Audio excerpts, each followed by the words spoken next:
بزرگداشت از حافظ بزرگداشت از فرهنگ قرآنی و اسلامی و ایرانی است و بزرگداشت از اون اندیشه های نابی است که در این دیوان کوچک گرد آوری شده و به بهترین و شیواترین زبان ادا شده. Երբ խոսում ենք իրանական պոեզիայի մասին, կան անուններ, որոնք պարզապես պատմություն չեն։ Դրանք կենդանի ձայներ են, եւ այդ ձայներից թերևս ամենահզորը Հաֆեզի Շիրազինն է։ Նրա խոսքը, պատկերացրեք, դարեր է անցել, բայց այն դեռ հնչում է, դեռ շարունակում է ապրել մեզ հետ։ Այս խոսքը, գիտեք, հայելու պես մի բան է։ Դարեր շարունակ իրանցի մարդը նայել է այդ հայելու մեջ ու տեսել իրեն, իր փնտրտուքով, իր սիրով, իր խորհրդատություններով։ Բայց սա միայն պարսկերենի գեղեցկության մասին չէ, ոչ։ Սա մի շտեմարան է, որտեղ պահվում են բոլորի զգացմունքները, համամարտկային մտքերը։ Ու հենց այդ պատճառով էլ հոկտեմբերի 12-ը սովորական օր չէ։ Այդ օրը ամբողջ աշխարհի իրանցիները մի պահ կանգ են առնում, հիշելու ու մեծարելու Հաֆեզին, նրան որպես սիրո, մտքի ու ճշմարտության անմար փարոսի։ Դե ինչ, եկեք տեսնենք, թե ով էր այս լեգենդար մարդը եւ ինչպիսին էր այն աշխարհը, որտեղ նա ապրում ու ստեղծագործում էր։ Նրա պատմությունը սկսվում է 14-րդ դարի Շիրազում։ Իրական անունը Խոջա Շամս ад-Դին Մոհամեդ էր։ Կյանքը նրան հեշտ մանկություն չի տվել, հորը շուտ է կորցնում ու ստիպված է լինում աշխատել հացի փռում, որ ընտանիքին օգնի։ Բայց պատկերացնում եք, նույնիսկ այդ ծանր պայմաններում նրա մեջ գիտելիքի մի կայծ կալֆուր չէր մարում։ Նա ժամանակ էր գտնում մադրասա հաճախելու համար, ծարավի կլանալով փիլիսոփայություն, լեզուներ, գիտություն, սա իսկապես ոգու անսահման ուժի պատմություն է։ Նրա հիշողությունը, ասում են, լեգենդար էր, այնքան բացառիկ, որ երիտասարդ տարիքում նա ամբողջությամբ անգիր է սովորում Ղուրանը։ Հենց դրա համար էլ նրան տալիս են Հաֆեզ մականունը, որը նշանակում է անգիրի մացող, պահապան։ Եվ այս անունը նրան ուղեկցեց ողջ կյանքում, դառնալով նրա անմահության բանալին։ Բայց Հաֆեզի աշխանը միայն խոսքը չէր, դա նաև երաժշտությունն էր։ Նա խորապես զգում էր իրանական մեղեդիները, ու այդ զգացողությունը լցվում էր նրա պոեզիայի մեջ։ Երբ կարդում ես նրա գազելները, կարծես երաժշտություն ես լսում։ Դրանք այնքան մեղեդային են, այնքան կենդանի, կարծես ի սկզբանե ստեղծվել են ոչ թե թղթի, այլ երգի համար։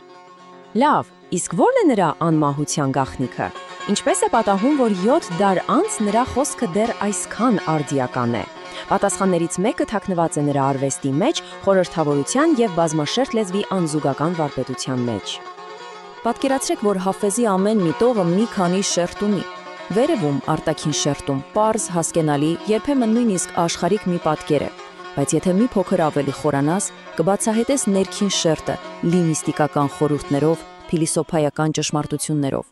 Հենց սա է թույլ տալիս, որ ամեն սերունդ նրա պոեզիան կարդա ու հասկանա յուրովի։ Բայց ինչու էր նա ընտրել այսքան բարդ ճանապարհը։ Դրա համար մի քանի պատճառ կար։ Առաջինը, նա որպես արվեստագետ հավատում էր, որ իսկական պոեզիան պետք է խորհրդավոր լինի, դա նրա սիրտն է։ Երկրորդը, եւ սա շատ կարևոր է, իր դարաշրջանում դա ազատ խոսքի միակ հնարավորությունն էր մտքերդ քողարկելու ու անվտանգ արտահայտելու համար։ Եվ երրորդ, իրանական հոգևոր ավանդույթում խորհրդանիշներով խոսելը բարձր արժանապատվության նշան էր։ Հաֆեզն այս ամենը միավորեց իր արվեստի մեջ։ Եվ այս ամենը չի մնացել գրքերի էջերում։ Ոչ։ Հաֆեզն այսօր էլ ապրում է իրանցիների կյանքում մի շատ գեղեցիկ ավանդույթի միջոցով, որը կոչվում է Ֆալ-է-Հաֆեզ։ Ինչ է սա։ Պատկերացրեք կյանքի մի կարևոր պահ է, մի դժվար որոշում կամ պարզապես նոր տարվա գիշերը։ Իրանցիները մտքում մի հարց են պահում, մի մտադրություն ու պատահական մի էջ են բացում Հաֆեզի դիվանից։ Նրանք հավատում են, որ հենց այդ էջի տողերում թաքնված է իրենց ուղված մի պատգամ, մի նշան։ Բայց սխալ կլինի սա համարել սովորական գուշակություն։ Սա շատ ավելի խորն է։ Սա մի տեսակ բանաստեղծական զրույց է սեփական հոգու հետ։ Պոեզիան դառնում է հայելի, որի մեջ մարդը տեսնում է իր սեփական մտքերի, իր հույզերի արտացոլանքը։ Հենց այս ավանդույթն է, որ պոեզիան դուրս է բերում փակ գրքերից ու դարձնում կյանքի անբաժանելի մի մաս։ Սա է ապացույցը այն անխզելի կենդանի կապի, որ գոյություն ունի իրանցի ժողովրդի եւ իր մեծ բանաստեղծի միջև։ Բայց Հաֆեզի ձայնը, ինչպես եւ սպասելի էր, չմնաց միայն Իրանի սահմաններում։ Այն ճամփորդեց աշխարհով մեկ, գտնելով իր արձագանքը մետագույն մտքերի սրտերում։ Լսեք այս անունները. Յոհան Վոլֆգանգ ֆոն Գյոթե, Ֆրիդրիխ Նիցշե, Վիկտոր Հյուգո, Ռալֆ Վոլդը Էմերսոն, արևմտյան մտքի իսկական տիտաններ։ եւ նրանք բոլորը առանց բացառության խոնարհվել են Հաֆեզի հանճարի առջև։ Նրա մեջ տեսել են ոչ թե ուղակի պարսիկ բանաստեղծի, այլ համամարտկային իմաստունի։ Հատկապես ուշագրավ է Գյոթեի պատմությունը։ Գերմանական պոեզիայի հսկան Հաֆեզին հայտնաբերելը համարում էր իր սեփական վերածնունդը։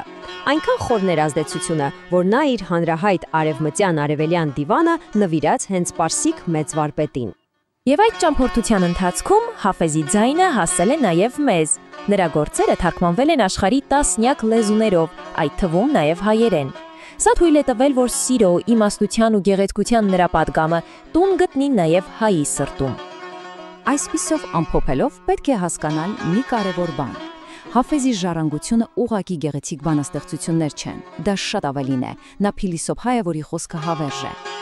Նա ըստ էության մարմնավորում է մարդկային հոգին, իր հավերժական փնտրտուքով։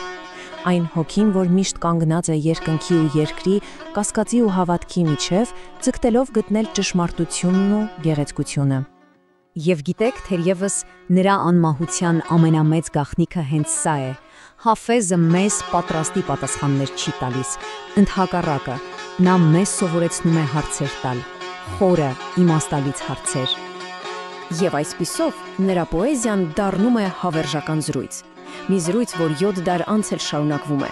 Այն մեզ ստիպում է նայել մեր ներսը ու մտածել. իսկ ինչ հարց է այսօր տալիս ձեր սիրտը։